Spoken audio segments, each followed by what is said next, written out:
My name is Scott Olmsted. I've been a Rails developer for about over 3 years now, amazingly. Patrick challenged us to participate, so bring just something that we found interesting. So I brought a little solution to a problem. I do a lot of rescue work, changing of old sites into new sites, site overhauls, and I had a site with many images that had lots of image buttons that were images, and with lots of text on them that needed changing. And neither I nor the client wanted anyone, me or anyone else, to spend a lot of time making new images. So I looked around for something that would do this quickly, and I happened to run across a solution to replace all these ugly buttons. Is that working okay? Yeah. The solution is CSS3,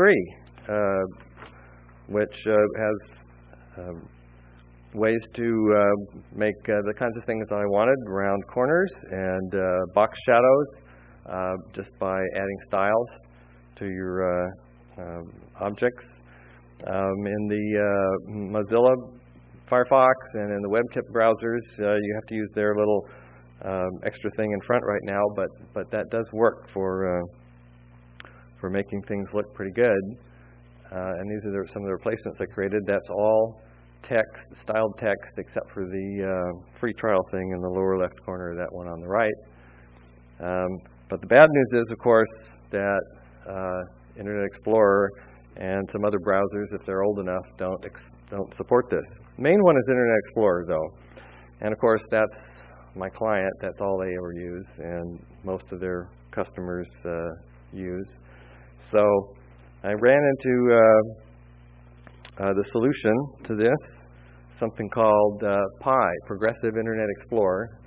And the trick here is that the author of this, I don't think it's original with him, but he seems to have implemented it better than anybody else. Whenever you need, for example, a box shadow behind a rectangle, he's got some JavaScript that cleverly inserts that in just the right place behind the thing that you want to shadow behind, and moves it a little bit, and gives you the same effect as the CSS3 and the other browsers.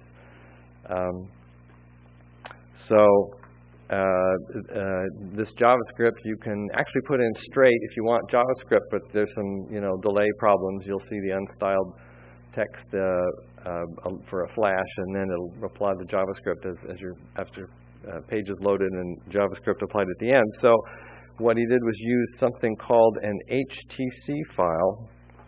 Here's what you do. You put in a style that says behavior, and you point it to this pie.htc file. I never heard of this before. This is an HTML content file, and was a Microsoft invention in the 90s. And they used it a bit. No one ever got serious about it because it was too much of a mess to be submitted to any sort of a standards body. So it's kind of died, but they never dropped support for it. So you can, the author of PIE encapsulated the JavaScript in this HTC file, and this is the way to point to it. Then you can use the CSS3 attributes, in this case border radius and box shadow, and get the nice results, making Internet Explorer all the way back to 6, I think, look like a modern browser with respect to this. And it does work pretty well. I had a little problem with it working consistently. They have another way of calling it where you use a PHP file, and I just was lucky that the server that that the client site was on would also handle this call to a PHP file, and that works great. And they never even knew what I did, or that there's something special being done in Internet Explorer. It looks good enough. The PIE supports border radius, box shadow, border image, multiple backgrounds, and gradients right now. What you saw on those buttons was not actually gradients. I had already had images for the background, so I just left them in there. But I could have done that. Pretty cool. Saved me a lot of time on this project, and well, I thought was a pretty neat trick. Any questions? Microphone? Hi. Did you see any rendering performance issues? I haven't seen too many.